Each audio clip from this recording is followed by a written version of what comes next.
pendahuluan. Pentingnya emosi, persepsi, dan sikap dalam perilaku organisasi. Emosi, persepsi, dan sikap merupakan landasan penting dalam memahami dinamika perilaku individu dan kelompok di lingkungan organisasi. Emosi sebagai reaksi afektif yang kuat terhadap stimulus tertentu, mengaruhi suasana hati, motivasi, dan proses kognitif di individu, termasuk pengambilan keputusan. Persepsi yaitu proses individu menginterpretasikan informasi sensorik untuk memahami lingkungan, bersifat subjektif dan dapat membentuk realitas yang berbeda bagi setiap orang.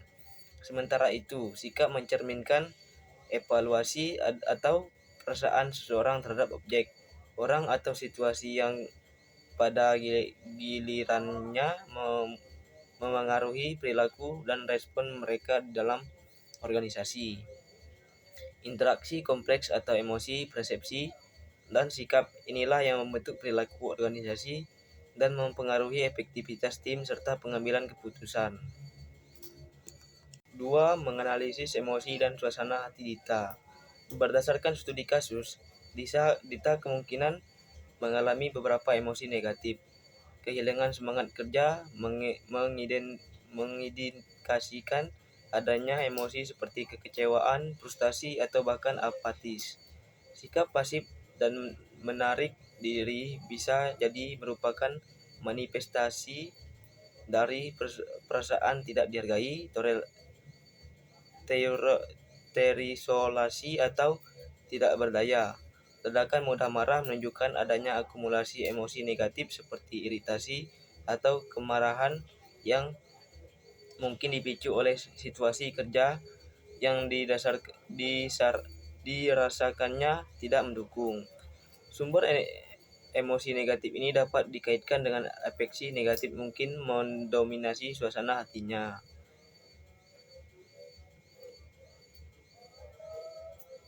Tekanan tanpa dukungan emosi dari pimpinan dan perasaan tidak dihargai oleh timnya dapat menjadi pemicu stres yang signifikan bagi Dita. Stres yang berkepanjangan dapat berdampak buruk pada kualitas tidurnya yang pada gilirannya dapat memburuk suasana hati dan reaktivitas emosinya, menciptakan siklus negatif. Dampak emosi dan suasana hati Dita sangat mungkin mempengaruhi yang pertama individu, penurunan motivasi dan kinerja, peningkatan tingkat stres, potensi masalah kesehatan mental, penurunan kepuasan kerja, dan kemungkinan menarik diri lebih jauh dari interaksi sosial di tempat kerja. Yang kedua, tim. Komunikasi yang tidak efektif, kurangnya kolaborasi dan partisipasi dalam diskusi tim karena Dita menarik diri. Potensi konflik interpersonal akibat perubahan sikap Dita dan penurunan moral tim secara keseluruhan. Yang ketiga, pengambilan keputusan. Keputusan tim dapat menjadi kurang efektif karena Dita tidak lagi berkontribusi aktif.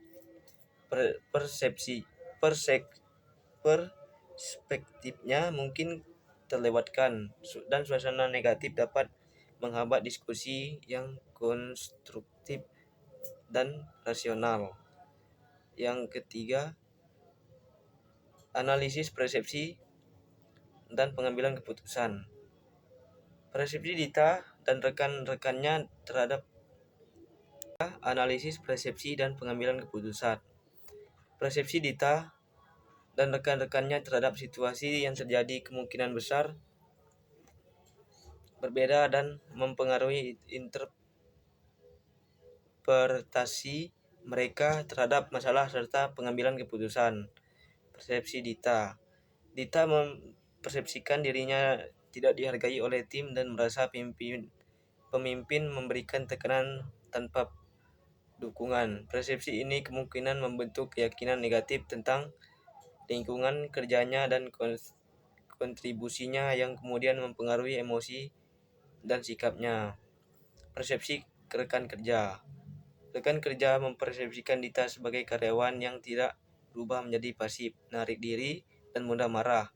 Mereka mungkin tidak memahami alasan baik perubahan perilaku Dita dan mungkin menginterpretasikannya sebagai penurunan komitmen atau masalah pribadi. Persepsi atasan. Atasan mempersepsikan Dita sebagai karyawan yang kinerjanya menurun dan merasa kecewa karena Dita tidak lagi berprestasi seperti dulu.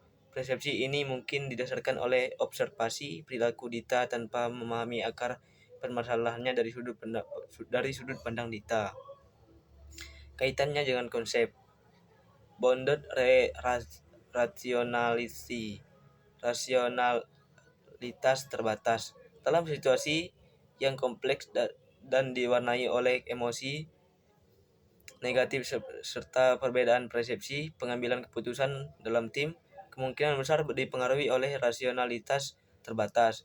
Setiap individu, Dita, rekan kerja atasan, membuat keputusan atau pengambilan tindakan berdasarkan informasi yang mereka miliki dan interpretasi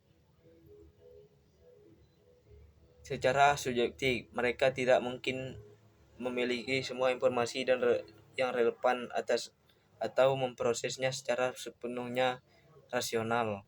Misalnya rekan kerja mungkin menghindari interaksi dengan Dita berdasarkan persepsi negatif mereka tanpa mencoba memahami penyebabnya. Intuisi. Dalam kondisi tekanan atau ketidakpastian, pengambilan keputusan juga dapat dipengaruhi oleh intuisi atau firasat. Misalnya, atasan mungkin secara intuitif merasa Dita sedang bermasalah namun tidak mengambil tindakan proaktif untuk mencari tahu penyebabnya. Dita sendiri mungkin secara intuitif menarik diri karena merasa usahanya tidak akan dihargai. Ya. Analisis sikap dan kemampuan emosional Dita. Sikap kerja Dita. Kepuasan kerja sangat mungkin menurun drastis karena masa tidak dihargai mendapat tekanan tanpa dukungan. Yang kedua, komitmen organisasi. Kemungkinan besar juga menurun karena adanya perasaan negatif terhadap tim dan pemimpin. Yang ketiga, rendah. Keterikatan rendah.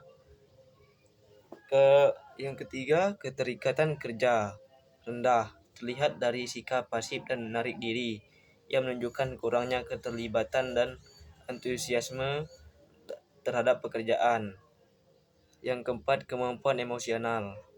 Kesadaran diri mungkin sedang terganggu. Jika Dita memiliki kesadaran diri yang baik, ia mungkin bisa mengenali emosinya, memahami dampaknya pada perilaku, dan mencari cara yang lebih konstruktif untuk mengatasi situasi atau mengkomunikasikannya. Yang kelima, regulasi diri.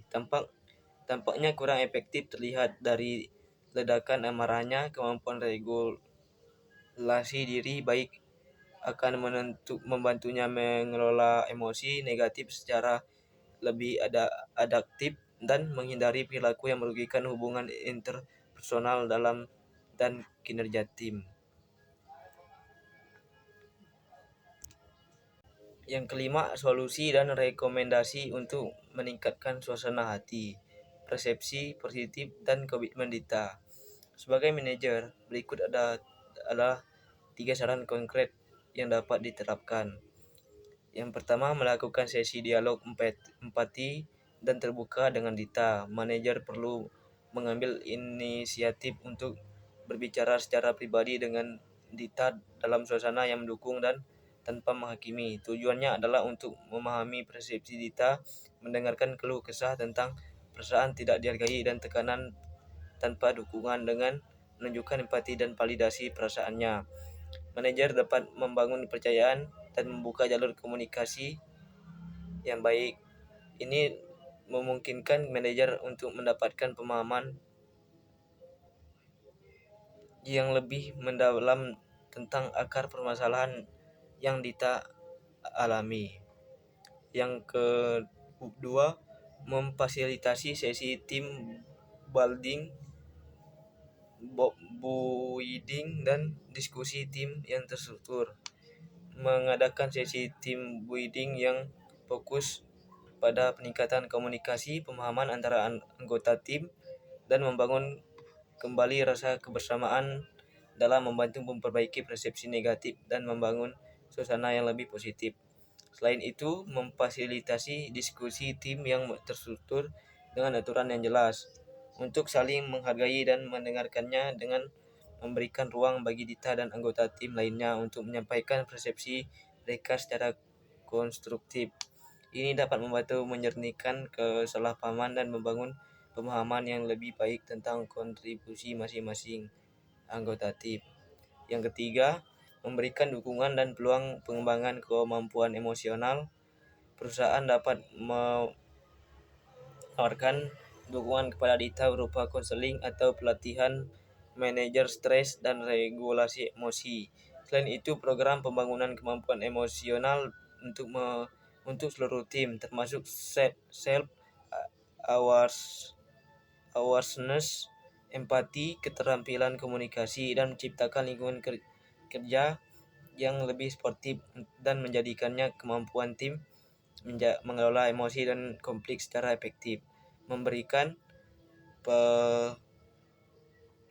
pengakuan atas kontribusi Dita di masa lalu dan memberikan kesempatan untuk pengembangan karir juga dapat membantu meningkatkan kembali semangat kerja dan komitmennya.